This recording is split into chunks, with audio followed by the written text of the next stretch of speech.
Good evening friends. आज की इस वीडियो में हम लोग प्रैक्टिस क्वेश्चन करने जा रहे हैं फॉर प्रोनाउन चैप्टर। ओके, चलिए स्टार्ट करते हैं। ठीक है, तो पहला क्वेश्चन है, let I have the pen that I gave you yesterday. तो भाई साहब याद रखना कि लेट के जस्ट बाद जो भी प्रोनाउन आएगा वो हमेशा ही ऑब्जेक्टिव केस में लिया जाएगा, और आई तो सब्जेक्टिव केस होता है, तो यहाँ पे मी होना चाहिए। Let me have the pen that I gave you yesterday. फिर इसके बाद the ship lost his boats in the storm. तो भाई साहब कुछ चीज़ें होती हैं जिनका ना जो एक्चुअली में एग्जिस्ट नहीं करती हैं, या फिर जिनका कोई जेंडर नहीं होता, बट फिर भी हम उनको जेंडर दे देते हैं, असाइन कर देते हैं। जैसे कि कुछ चीज़ें होती हैं जो कि ब्यूटी या फिर कुछ कोमलता, सॉफ्टनेस यहाँ पे शो करती हैं, उनको हम फेमिनिन मानते हैं। जैसे कि रिवर हो गया, ठीक है, या फिर यहाँ पे जैसे शिप लिखा हुआ है तो ये भी यहाँ पे फेमिनिन प्रोनाउंस का ही यूज़ करेगा। ओके, अब जैसे डेथ है या सन है, ये सब थोड़ा सा स्ट्रेंथ दिखाते हैं, पावर दिखाते हैं, डिस्ट्रक्शन दिखाते हैं, तो इनके लिए हम मैस्कुलिन जेंडर्स की प्रोनाउन का यूज़ करते हैं। तो यहाँ पे हिज को काट करके क्या होना चाहिए था, हर होना चाहिए था। ठीक है, फिर इसके बाद these two boys are troublesome, he will be sent to the principal. भाई साहब यहाँ पे टू बॉयज़ की बातचीत हो रही है, यहाँ पे सिर्फ ही की बात हो रही है, तो ये तो भाई गलत हो गया, यहाँ पर दे आना चाहिए। अच्छा, एक बात बताता हूँ, इंग्लिश में ना बहुत सारी चीज़ें सिर्फ इमेजिन करने से ही हो जाती हैं। चलो मैं एग्ज़ाम्पल के लिए कुछ बना देता हूँ। जैसे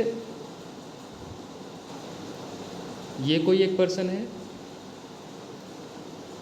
ये कोई एक पर्सन है, और ये कोई एक पर्सन है, ठीक है।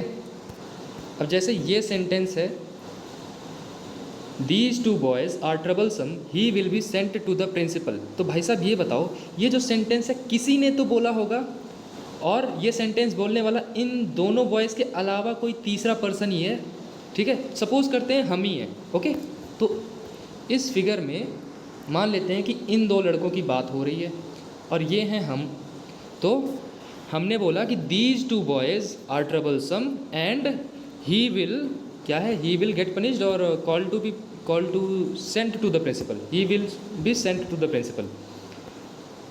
तो यहाँ पर ये दो लोगों की बातचीत हो रही है और हमने नाउन सिंगुलर यूज़ किया, तो फिर तो गलत हो जाएगा। तो इसके लिए हमें क्या यूज़ करना चाहिए, दे। इसीलिए मैं कह रहा हूँ कि हमेशा इमेजिन करना होता है, और इमेजिन करने से हमारे बहुत सारी चीज़ें आसान हो जाती हैं इंग्लिश में। इमेजिन करते ही अगर आपको एक बार इमेजिन करना आ गया ठीक से, ठीक है, कि आप वहाँ पे उस पूरे सेंटेंस को, सिनेरियो को बना पा रहे हैं अपने माइंड में, तो बहुत सारी चीज़ें क्लियर हो जाएंगी विदाउट रीडिंग एनी रूल। मैं भी ऐसे ही करता था। तो these two boys are troublesome, they will be sent to the principal, ठीक है। तो यहाँ पे ही की बजाय दे आना चाहिए। फिर it was him that did it. भाई साहब कभी भी ऐसा बोले it was him that did it, तो इसके लिए यहाँ पे क्या होना चाहिए, क्या लगता है?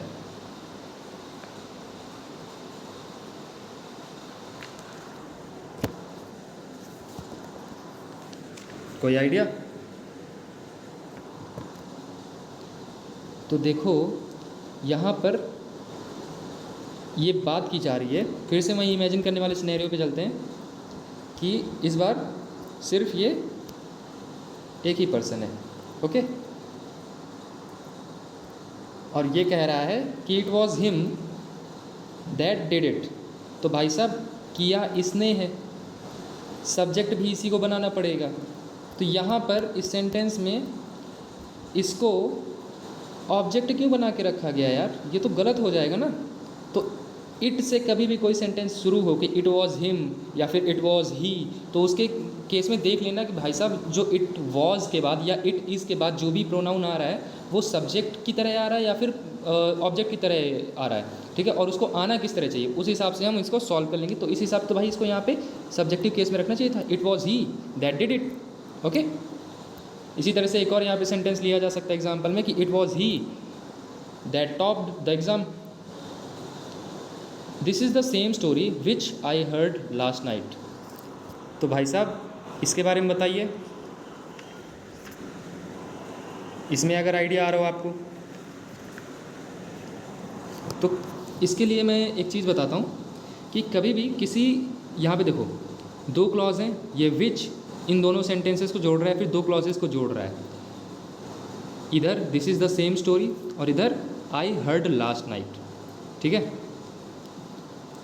तो इसके पहले जो यहाँ पे क्लॉज आ रही ना, पहले वाली क्लॉज इस तरह से शुरू हो कि this is the same story या दिस इज़ द पर्सन वगैरह वगैरह, इस तरह से शुरू हो। और इसमें शुरुआत में नो वन हो पहली वाली क्लॉज में, ठीक है। नो वन हो, नन हो, या सुपरलेटिव डिग्री से स्टार्ट हो, ऑल से स्टार्ट हो, little, much, nobody, somebody, anybody, nothing, anything, या द सेम करके कुछ हो, द ओनली करके कुछ हो, इट इज़ के बाद यहाँ पे नाउन लिखा हो, द सेम के बाद नाउन लिखा हो, द ओनली के बाद नाउन लिखा हो, इट वॉज के बाद नाउन लिखा हो, तो भाई साहब यहाँ पे जो रिलेटिव प्रोनाउन आएगा ना, सिर्फ और सिर्फ दैट आएगा, ठीक है। तो यहाँ पे विच की बजाय क्या आएगा, दैट आएगा।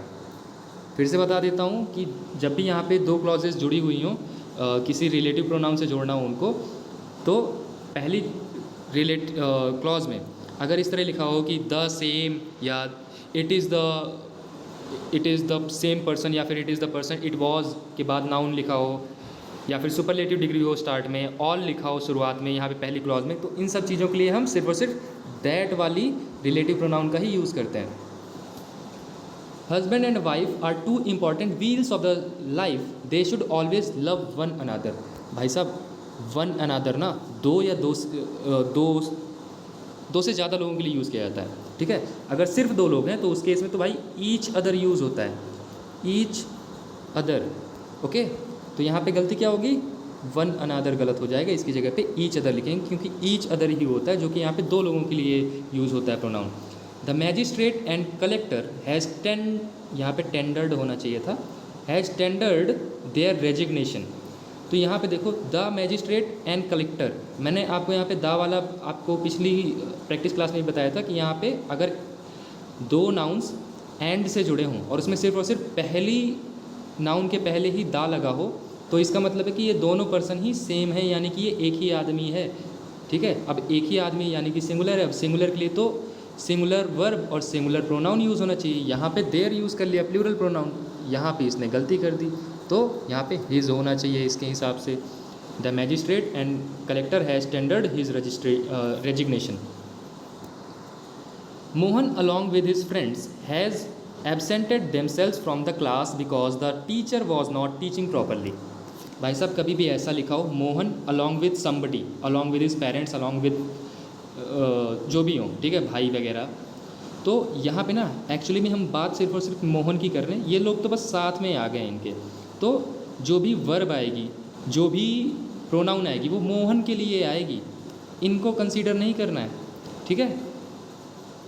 कि Mohan with his friends has come to my house, ये सही है, Mohan with his friends have come to my house गलत हो जाएगा, ठीक है, क्योंकि हम मेनली मोहन पे फोकस कर रहे हैं। तो सिंगुलर यहाँ पे प्रोनाउन और सिंगुलर वर्ब, तो देमसेल्व्स की बजाय हिमसेल्फ आएगा कि मोहन ने खुद को एब्सेंट कर लिया because the teacher was not teaching properly. The books which I study most of the time are not Mohan's, Sohan's and your.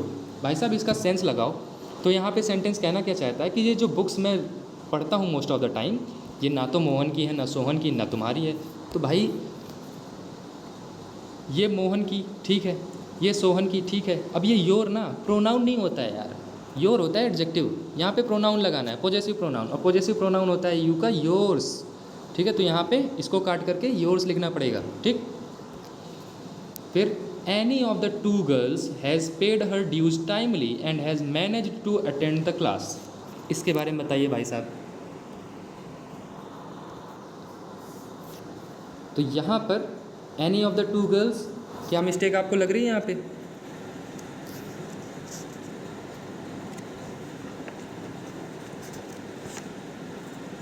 हाँ, जिसको भी एनी लग रहा है, किसी को लग रहा है तो वो सही है।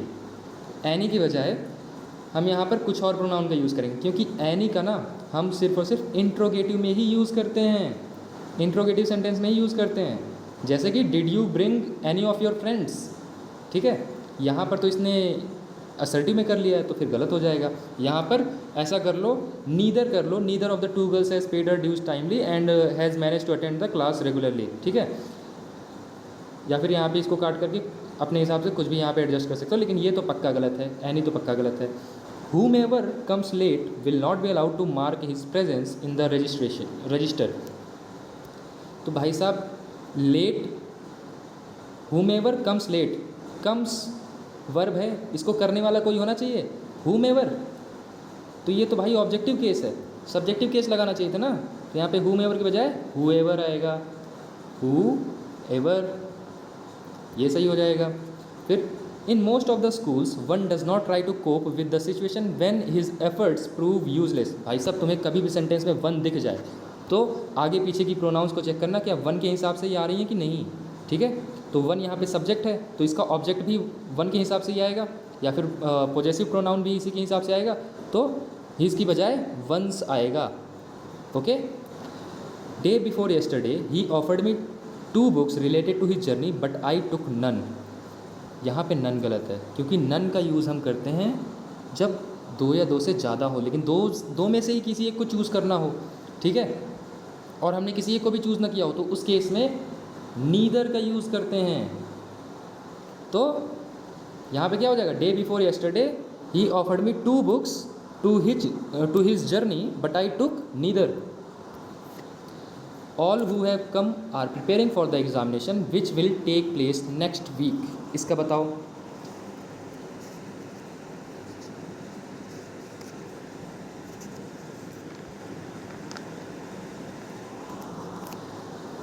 तो भाई साहब यहाँ पे who की बजाय, ये जो सेंटेंस है लास्ट में, who की बजाय आएगा that।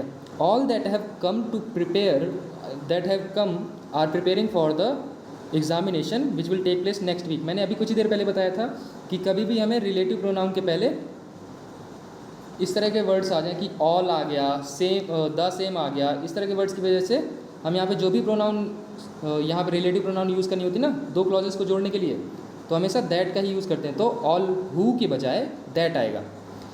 I who is your father should be respected, इसका बता दो।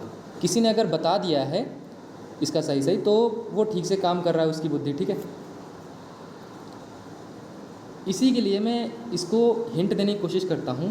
We who dash your friends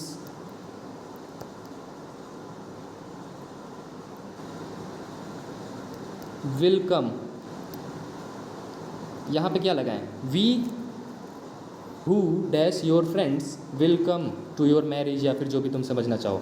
तो यहाँ पे तो भाई आर लगेगा, है ना। We who are your friends will come to your marriage, ठीक है। तो उस हिसाब से हमने इसके हिसाब से यहाँ पर अगर वर्ब लगाई है तो फिर तो इसमें भी यही होना चाहिए कि हु के जस्ट पहले कोई प्रोनाउन आ रहा है तो हु के जस्ट बाद जो यहाँ पे वर्ब आएगा वो भी हु के पहले आने वाले प्रोनाउन के हिसाब से ही आएगा। तो इस हिसाब से इज़ की बजाय यहाँ पे क्या होना चाहिए था, एम होना चाहिए था। इसको काट करके एम कर देंगे। फिर the man standing beside the minister is a friend of me. भाई साहब यहाँ पे मी गलत है, मी तो ऑब्जेक्टिव केस होता है, हमें यहाँ पे माइन लगाना चाहिए। क्यों? क्योंकि आदमी जो मिनिस्टर के बगल में खड़ा है वो मेरा दोस्त है। भाई साहब आपको नहीं लगता कि इस हिसाब से ये पॉजिटिव केस होना चाहिए, है ना। तो यहाँ पे माइन आएगा, मी नहीं आएगा। Last week she bought the same cushion which we had decided to buy months ago. फिर से वही सेम सवाल जो मैंने अभी कुछ देर पहले रूल बताया था कि अगर कभी भी एक रिलेटिव प्रोनाउन से 2 क्लॉज को जोड़ना हो और उसमें पहली वाली क्लॉज में कुछ ऐसा वर्ड आ जाए, the same, all, it was, ठीक है, इस तरह से अगर आ जाए तो वहाँ पे जो रिलेटिव प्रोनाउन होगी वो सिर्फ और सिर्फ दैट आएगी। तो ये विच की बजाय क्या हो जाएगा, दैट। फिर इसके बाद he slandered Sohan and I for differing his programs when he had to attend it.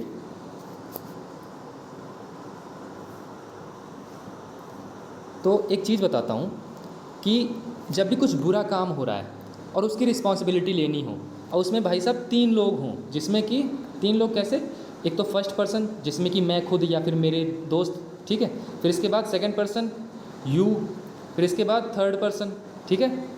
आप खुद सोचो, अगर आपको किसी बुरे काम का क्रेडिट कुछ लोगों ने मिलकर के किया है, तो बुरे काम का क्रेडिट सबसे पहले अपने ऊपर लेना है जिम्मा, कि भाई साहब ये मेरी गलती है, ठीक। तो बुरे काम के लिए सबसे पहले फर्स्ट पर्सन, फिर कौन आएगा बताइए, फिर आएगा सेकंड पर्सन, फिर आएगा थर्ड पर्सन। क्योंकि सोचो, फर्स्ट पर्सन को तो मैं बहुत अच्छे से जानता हूँ, तो ठीक है, उस पर जिम्मेदारी थोपना अच्छी बात है, अच्छी बात तो नहीं है, लेकिन चलता है। सेकंड पर्सन को मैं थोड़ा बहुत तो जानता ही होऊंगा, उस पर थोड़ी सी जिम्मेदारी थोप देते हैं। फिर उसके जस्ट बाद में जिसको हम नहीं जानते हैं या फिर बहुत कम जानते हैं, ऐसा समझ लो, वैसे जानते तो होंगे, बाकी फिर थर्ड पर्सन या जितने भी नाउन बचेंगे उनके ऊपर जिम्मेदारी थोपनी होगी। और इसी के ठीक ऑपोजिट, अगर कोई अच्छे काम का क्रेडिट देना हो तो उस केस में हमको क्या करना होगा, सबसे पहले तो भाई साहब आप यू को दो, या फिर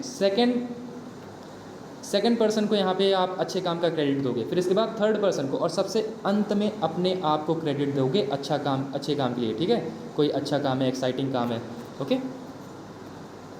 तो he slandered Mohan, Sohan and I for differing his program when he had to attend it. तो यहाँ पे दो गलतियाँ हैं, एक तो यहाँ पे प्रोनाउन का ऑर्डर सही नहीं है, फिर इसके बाद यहाँ पे आई की बजाय मी आएगा, क्योंकि ही स्लैंडर्ड किसे, ये तो ऑब्जेक्टिव आना चाहिए था। तो यहाँ पे क्या आएगा, मी मोहन एंड सोहन, या फिर मी सोहन एंड मोहन, जो भी तुम जिसे पहले ही रखना चाहो। फिर you I and he should take examination seriously. भाई साहब आप एक एडवाइस दे रहे हो, आप एक अच्छी बात बता रहे हो, तो मैंने अभी आपको कुछ देर पहले बताया, जब भी अच्छी बात बतानी है तो आपको क्या करना है, सबसे पहले सेकंड पर्सन यू को रखेंगे, फिर थर्ड पर्सन ही को रखेंगे, फिर इसके बाद सबसे लास्ट में अपने आप को रखेंगे, आई को। तो इसका सही क्या होगा, you he and I should take examination seriously. One should be true to his word. भाई साहब फिर से देखो, मैंने कहा जैसे ही वन दिखे आपको तुरंत यहाँ पे नज़रें घुमानी कि भाई वन के हिसाब से ही प्रोनाउन आनी चाहिए। One should be true to one's word, ठीक है।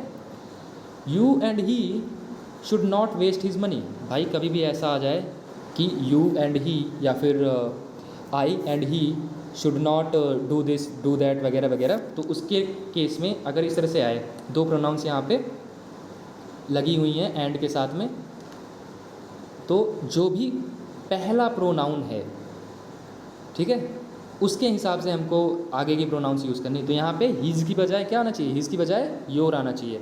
You and he should not waste your money. Okay आगे चलते हैं। Each of the 4 great tragedies of Shakespeare is worth reading. भाई साहब ईच की बात बताता हूँ। ईच ना सिर्फ 2 लोगों के लिए आता है, ठीक है। अब ईच आता है 2 लोगों के लिए, 2 लोगों के लिए नहीं तो मान लो, या फिर हाँ 2 लोगों के लिए समझ लो अगर सिलेक्ट करना है। तो यहाँ पर ये तो 4 ट्रेजेडीज़ की बात कर रहे हैं, तो यहाँ पे तो एनी आ जाएगा कि शेक्सपियर की कोई भी ट्रेजेडी यहाँ पे चारों में से पढ़ लो, वर्थ रीडिंग है। तो any of the 4 tragedies of Shakespeare is worth reading. Neither of the 3 candidates are fit for the post. भाई साहब नीदर में भी यही केस है, ईदर की बात कर लो, नीदर की बात कर लो, ठीक है, दोनों के दोनों ही 2 लोगों के लिए आते हैं। तो नीदर यहाँ पे 3 लोगों के लिए बोल रहा है, भाई साहब गलत हो जाएगा। नीदर की बजाय क्या आएगा, नन आएगा। और हाँ, नन के बारे में एक और बात बताता हूँ, रहन देते हैं अभी।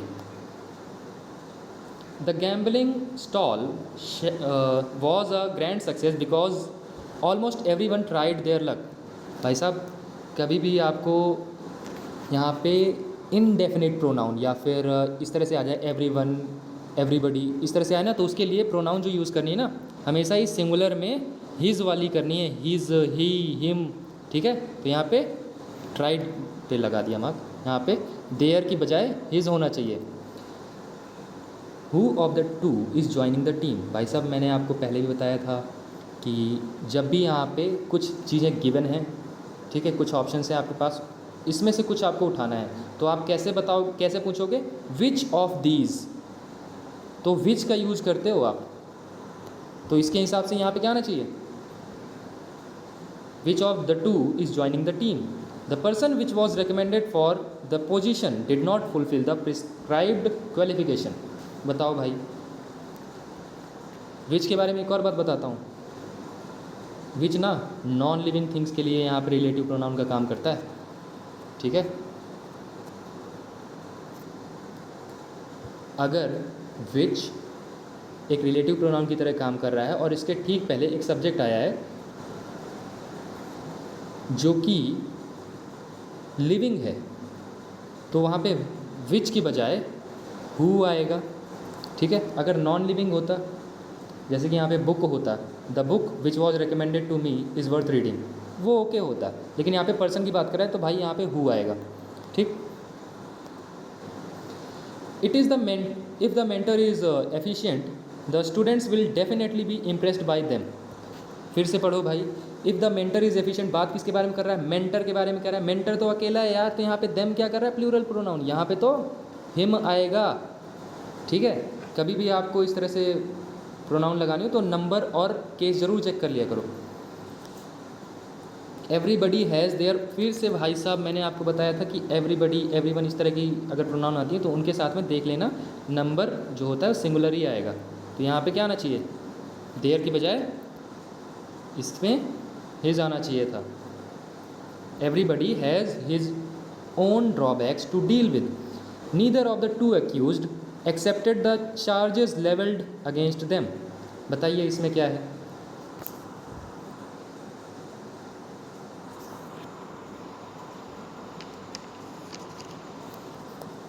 सोचिए।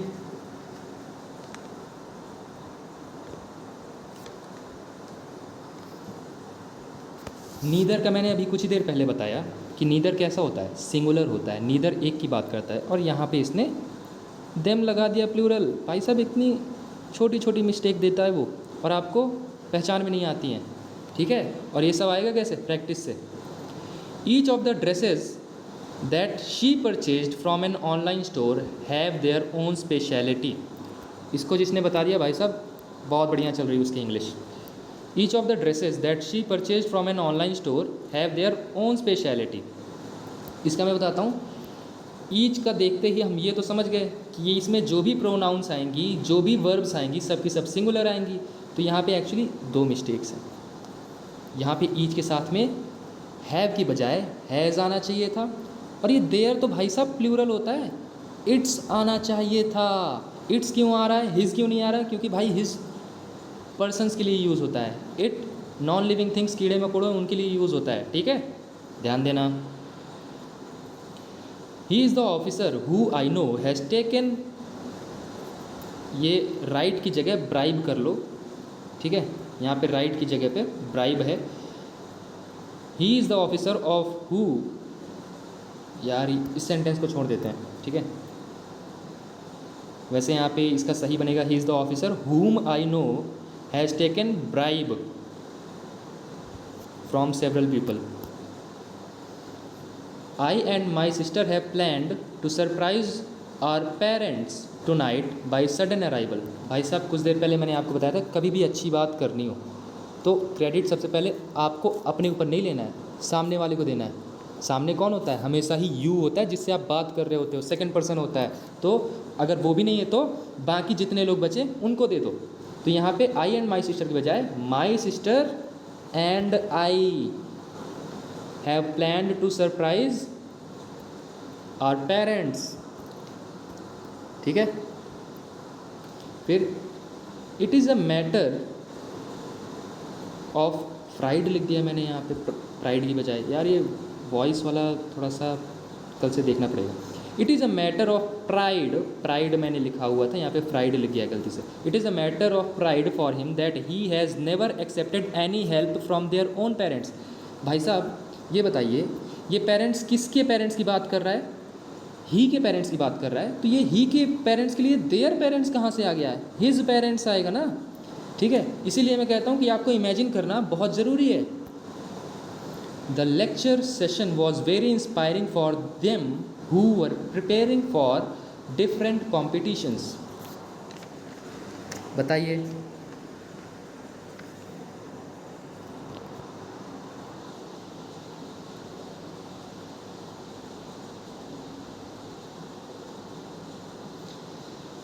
भाई साहब हु के पहले, हु के पहले अगर जो प्रोनाउन है वो सिंगुलर है तो उसके लिए तो हम वन का यूज़ करते हैं प्रोनाउन का, ठीक है। और अगर हमें इसके पहले हु के पहले जो यहाँ पे हमने ये रखा है सब्जेक्ट, उसको हम अगर प्लूरल रखते हैं तो यहाँ पे दोज आएगा, तो देम की बजाय यहाँ पे दोज सही होगा। At sunset of my life I would like to come back to where is my birth place. भाई साहब यहाँ पे इसका थोड़ा सा इसमें मिस्टेक कर दी है इसने। और मैं एक और बात बताता हूँ कि जब भी आपको कुछ ऐसी बात बोलनी हो कि मैं जानता हूँ कि तुम क्या सोच रहे हो, ऐसा कुछ बोलना है तो आप ऐसा लिखोगे I know what you are thinking. ऐसे नहीं लिखेंगे what are you thinking, I know what are you thinking. तो जब भी आपको किसी रिलेटिव प्रोनाउन से जोड़ना है दो सेंटेंसेस को या क्लॉजेस को, तो दोनों की यहाँ पे, और बाद वाली जो बात है वो अगर पूछ रहा हो या फिर एक सवाल टाइप का हो तो उसको लिखना असर्टिव में ही है। तो इसको सही करके क्या लिखेंगे, where my birth place is. What was said about the actress's death it was not true but there was no evidence. भाई साहब मैंने आपको पहले भी बता रखा था ये प्रोनाउन वाली क्लास में कि ज़बरदस्ती के प्रोनाउंस नहीं लगाने, तो यहाँ पे इट को हटा देंगे। What was said about the actress death was not true but there was no evidence. He is one of the best astrologers that has ever lived in India. बताइए यहाँ पे क्या है, ये जो आप सोचो ये has ever lived in India, ये किसकी बात कर रहा है, वन की बात कर रहा है या फिर द बेस्ट एस्ट्रोलॉजर्स की बात कर रहा है। ऑफ कोर्स ये बेस्ट एस्ट्रोलॉजर्स की बात कर रहा है। तो यहाँ पे ये अगर एस्ट्रोलॉजर्स की बात कर रहा है, प्लूरल की बात कर रहा है, तो यहाँ पे हैज़ की बजाय क्या आना चाहिए, हैव आना चाहिए ना। प्लूरल प्रोनाउन के लिए प्लूरल वर्ब। फिर there are some very good grammar books who you can get ideas from. भाई साहब हु किसके लिए आता है, पर्सन्स के लिए, यहाँ तो किताबों की बात कर रहा है तो विच, ठीक है। Although she got a clean chit from the court, cold की बजाय यहाँ पे कोर्ट कर लेना। Although she got a clean chit from the court she decided not to rely upon the solicitor who had helped him. पूरा sentence पढ़ो, आपको आ ही जाएगा ये वाला। यहाँ पे बात कौन कर रहा है कि उस लड़की को भले ही क्लीन चिट मिल गई थी कोर्ट से, फिर भी उसने अपने सॉलिसिटर पर भरोसा नहीं किया बहुत ज़्यादा, जिसने उसकी मदद की थी। तो ये हिम आ रहा है, उसकी किसकी, शी की ना, तो हर आना चाहिए ना फिर तो, ठीक है। इसीलिए आपको सिनेरियो बनाना जो सेंटेंस में बोला गया है बहुत ज़रूरी होता है। Parents all over the world are worried for its children's career and nothing else to enrich. यहाँ पे पेरेंट्स के चिल्ड्रन की बात कर रहा है, इट्स क्या कर रहा है, पेरेंट्स कोई कीड़े मकोड़े थोड़े हैं, तो देयर आएगा। फिर आगे to enrich its knowledge the Uttar Pradesh government has provided the students of all the government schools with computers. तो भाई साहब इसका सोचिए कि ये बहुत सारे स्टूडेंट्स हैं, ठीक है, इनका नॉलेज एनरिच करने के लिए उत्तर प्रदेश गवर्नमेंट ने सभी सरकारी स्कूल्स में कंप्यूटर लगवाए हैं। तो नॉलेज किसका, उनका। तो यहाँ पे इट्स क्या कर रहा है यार, इसको सही करके क्या लिखना पड़ेगा, to enrich their knowledge. Okay, to enrich their knowledge the Uttar Pradesh government has provided the students of all the government schools with computers. There is a tremendous space for you to exert his independence. भाई साहब फिर से ज़बरदस्ती की यहाँ पे pronoun यहाँ पे यूज़ कर ली बेवजह की। यू के साथ में यू वाली प्रोनाउंस ही तो यूज़ होंगी, your.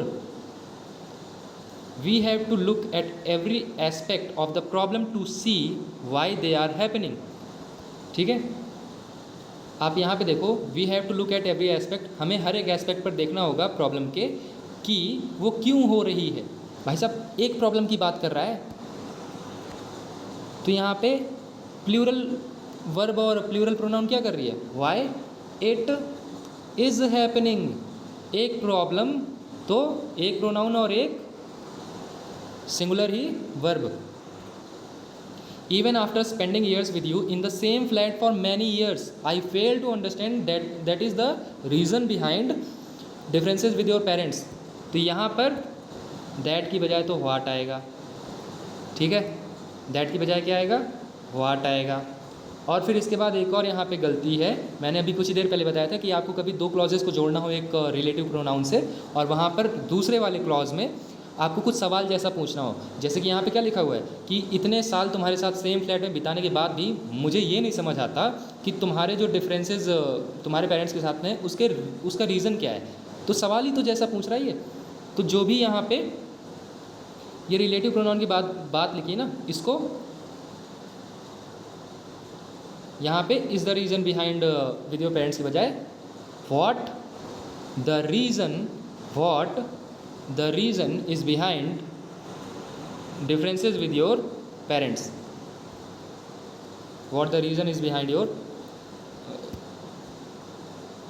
Is behind differences with your parents.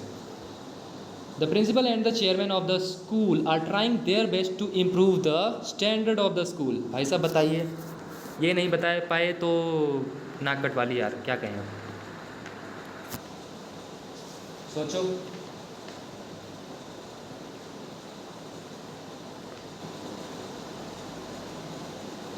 आया किसी को?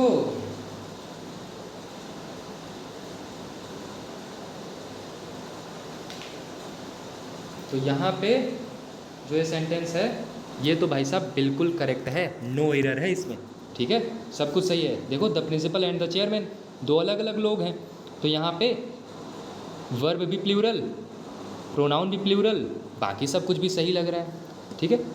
विच music does to mind and body can not be described in words.